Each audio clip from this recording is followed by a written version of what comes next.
दोस्तों, दुनिया की चौथी सबसे बड़ी अर्थव्यवस्था जापान से इस वक्त की सबसे बड़ी आर्थिक खबर आ रही है। जापान की मुद्रा येन पर बीते 4 दशकों का सबसे बड़ा संकट मंडरा रहा है। अमेरिकी डॉलर के मुकाबले येन टूटकर रिकॉर्ड निचले स्तर पर आ चुका है। क्या ये जापानी अर्थव्यवस्था में किसी बड़े भूचाल की आहट है? क्या बैंक ऑफ जापान अब येन को बचाने के लिए सीधे बाजार में उतरेगा? जापानी करेंसी के इस फ्री फॉल का असर एशिया और ग्लोबल मार्केट्स पर क्या पड़ेगा?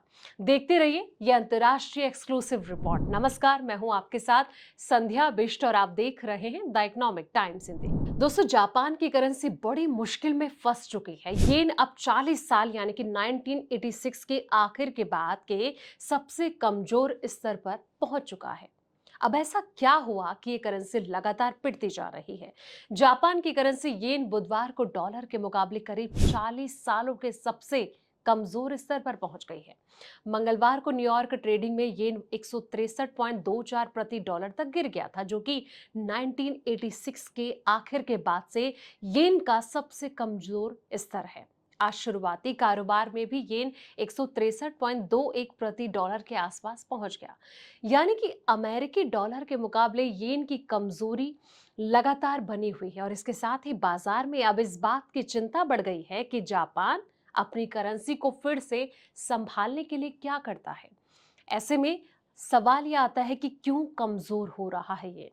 जापानी करेंसी पर दबाव की कई वजह सामने आई है दोस्तों। पहला है कच्चा तेल। कच्चे तेल की बढ़ती कीमतें और अमेरिकी ट्रेजरी यील्ड में तेजी ने अमेरिका के डॉलर को मजबूत कर दिया है।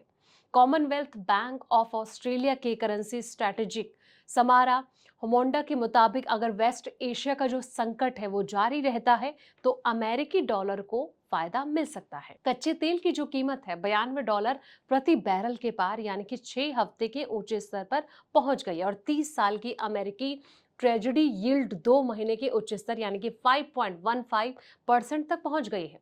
जब 30 साल की यील्ड 5% के ऊपर जाती है तो इसका असर पूरी दुनिया के वित्तीय बाजार यानी कि मार्केट्स पर पड़ता है। अब सवाल यह आता है कि क्या जापान फिर करेंसी बाजार में हस्तक्षेप करेगा? यही इस समय सबसे बड़ा सवाल है। जापान में ब्याज दरें लंबे समय से कम है। हाल ही में देश की जो वित्तीय स्थिति है इसको लेकर चिंताएं बढ़ती है, जिससे कि येन जो है लगातार कमजोर होता जा रहा है। बता दें कि जब डॉलर येन की दर 160 के ऊपर चली गई थी तब जापान ने अप्रैल और मई में रिकॉर्ड स्तर पर बाजार में हस्तक्षेप किया था, लेकिन उस हस्तक्षेप का जो असर है अब कम हो गया है दोस्तों। इस रणनीति के तहत अगर येन अचानक या फिर लगातार नए निचले स्तर पर जाता है तो जापान फिर से बाजार में हस्तक्षेप कर सकता है। जापान के पेंशन फंड की चर्चा का भी असर अब खत्म है। जापान के वित्त मंत्री का विचार था कि देश का सरकारी पेंशन फंड अपने कुछ विदेशी निवेश के घरेलू बाजार में ट्रांसफर कर सकता है और इस खबर से कुछ समय के लिए येन को सहारा मिला था, लेकिन अब उसका असर भी खत्म होता जा रहा है। इसके बाद बाजार का ध्यान फिर से इस बात पर लौट आया है कि जापान की ओर से येन खरीदने के लिए जो है आधिकारिक हस्तक्षेप का जोखिम कितना है। ऐसे में बता दें कि जापान जो है वो जल्द ही बड़ा कदम उठा सकता है। एचएसबीसी के विश्लेषकों ने ये जापान के जल्द फिर से करेंसी बाजार में हस्तक्षेप करने की संभावना जताई है। एचएसबीसी के global head of foreign exchange reserve research जो है पॉल मैकेल के नेतृत्व वाले विश्लेषकों ने पिछले हफ्ते जारी एक आउटलुक रिपोर्ट में कहा और उन्हें यह लगता है कि जापान जो है जल्द ही फिर हस्तक्षेप कर सकता है। हालांकि उनके मुताबिक इस तरह के हस्तक्षेप का लंबे समय तक असर बने रहना काफी मुश्किल है। लेकिन ऐसे में अब आगे की क्या तस्वीर हो सकती है इसको लेकर आपको बता दें कि एचएसबीसी के विश्लेषज्ञों का बेस केस ये है कि डॉलर येन की दर एक नई और ऊंची रेंज में रह सकती है और उनके मुताबिक ये जो रेंज है मुख्य रूप से 160 से 165 के बीच हो सकती है और इस अनुमान के मुताबिक समय समय पर जापान का हस्तक्षेप डॉलर येन की दर को ऊपर जाने से रोक सकता है। लेकिन जापान में वास्तविक ब्याज दरों के नेगेटिव रहने से येन को समर्थन मिलने से जो है मुश्किल बनी रह सकती है।